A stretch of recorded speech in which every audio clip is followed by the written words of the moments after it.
Manajemen PT Pertamina Persero mengaku menyerahkan sepenuhnya proses hukum yang berlaku di Kejaksaan Agung perihal kasus dugaan korupsi tata kelola minyak mentah dan produk kilang pada PT Pertamina. Vice President Corporate Communication PT Pertamina Persero, Fajar Joko Santoso, memastikan manajemen Pertamina menghormati proses hukum dan akan bersikap kooperatif, serta bekerja sama dengan aparat agar proses hukum dapat berjalan dengan lancar. Fajar menegaskan meski adanya proses hukum di Kejaksaan Agung, operasional Pertamina tetap berjalan dengan normal dan pelayanan energi kepada masyarakat tetap berjalan seperti biasa. Perkembangan terkini terkait dengan proses hukum yang berlangsung di Kejaksaan Agung, Pertamina menyerahkan sepenuhnya proses hukum dan menghormati aparat berwenang dalam melaksanakan tugasnya di Kejaksaan Agung.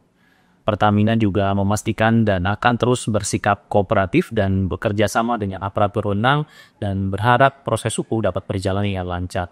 Kepada masyarakat dapat disampaikan juga bahwa Pertamina meskipun terjadi proses hukum di Kejaksaan Agung, operasional Pertamina tetap berjalan dengan normal dan pelayanan energi kepada masyarakat. Jika kita melihat pengumuman yang sudah dilakukan oleh Kejaksaan Agung, begitu ya, Vin, ada 9 tersangka baru yang terlibat dalam kasus korupsi yang melibatkan Pertamina dan juga tadi produk olahan ataupun kilang minyak mentahnya. Ini tentunya menjadi fakta terbaru begitu yang didapatkan oleh masyarakat, dan sepertinya masyarakat yang sebelumnya sudah agak sedikit mungkin agak lupa begitu ya dengan kasus yang merugikan lebih dari 200 triliun rupiah ini, kembali lagi memorinya, dan kita harapkan ini menjadi titik akhir lah semoga untuk kemudian dari kasus korupsi ini, meskipun jika memang ada fakta baru ditemukan dan ditemukan oknum-oknum ataupun peran-peran lainnya dari kasus korupsi ini, ya kita harapkan bisa ditindak dengan tegas dan cepat dan juga tentunya sesuai dengan hukum yang berlaku. Ya benar sekali Fajar, karena memang total kerugiannya mencapai 285 triliun rupiah ya. Ini angka yang sangat besar menurut saya, dan juga menyeret salah satu nama pengusaha yang terkenal ya, Riza Khalid, yang sampai saat ini masih dalam pencarian. Dan juga kita doakan aja semoga kedepannya bisa para pelaku-pelaku korupsi tidak hanya Pertamina tapi juga yang lainnya bisa ditindak dengan tegas sehingga kedepannya tidak ada lagi celah untuk penyalahgunaan ya.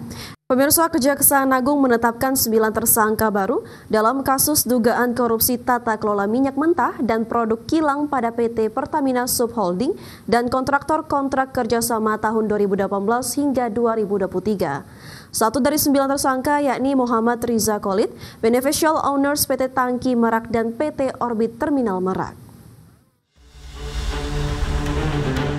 Kejaksaan Agung menetapkan 9 tersangka baru dalam kasus dugaan korupsi tata kelola minyak mentah dan produk kilang pada PT Pertamina Subholding dan kontraktor kontrak kerjasama atau K3S tahun 2018-2023.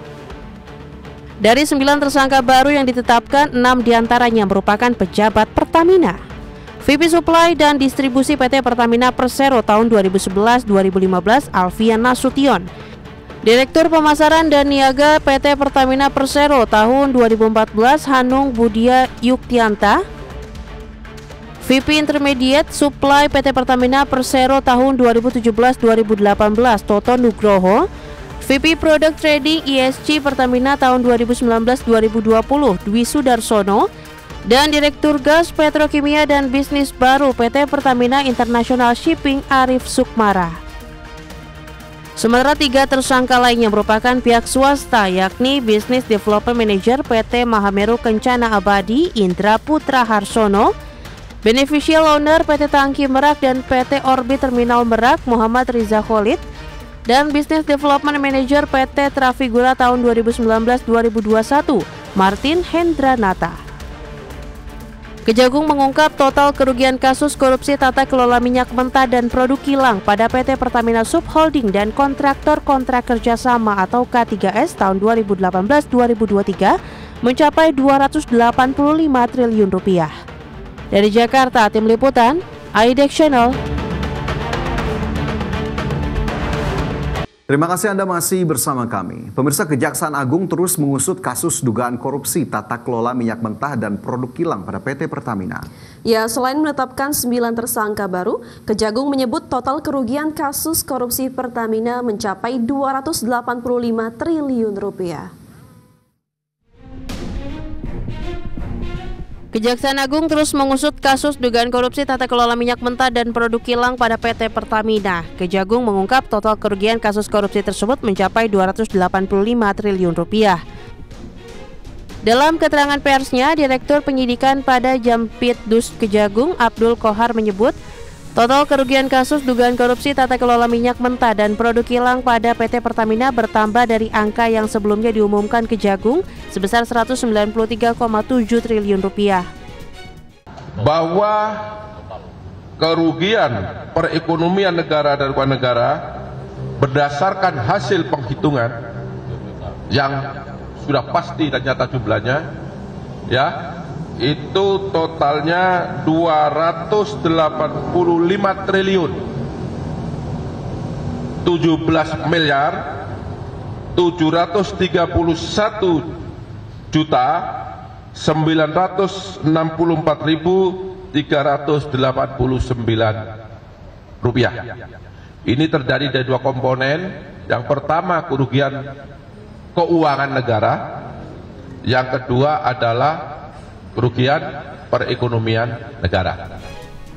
Kejaksaan Agung menetapkan 9 tersangka baru korupsi tata kelola minyak mentah dan produk kilang pada PT Pertamina. Salah satu tersangka yakni pengusaha Muhammad Riza Kholik. Riza merupakan beneficial owner PT Navigator Katulistiwa dan PT Orbit Terminal Merak. Kejagung mengatakan Riza 3 kali mangkir dari pemeriksaan dan saat ini diduga berada di Singapura. Dari Jakarta, Tim Liputan, IDX Channel.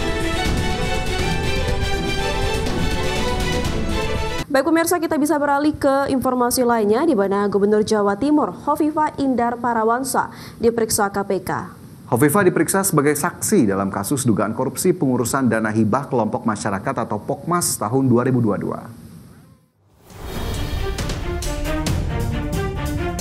Gubernur Jawa Timur Hovifah Indar Parawansa diperiksa KPK lebih dari 8 jam di gedung Direskrimsus Polda Jatim Kamis kemarin. Usai diperiksa, Hovifah menegaskan dirinya dimintai keterangan sebagai saksi atas 4 tersangka kasus korupsi dana hibah kelompok masyarakat atau POKMAS APBD Jatim.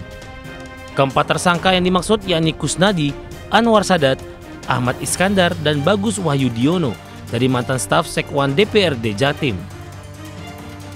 Mantan Menteri Sosial era Joko Widodo ini menegaskan dana hibah yang disalurkan pihaknya dalam hal ini eksekutif sudah berjalan sesuai prosedur. Saya hadir dalam proses untuk menyampaikan keterangan sebagai saksi atas beberapa tersangka. Jadi insya Allah saya telah memberikan penjelasan secara lengkap dan mudah-mudahan bisa menjadi bagian dari tambahan informasi yang dibutuhkan oleh KPK. Materi pertanyaan sebetulnya tentang proses penyaluran dana hibah.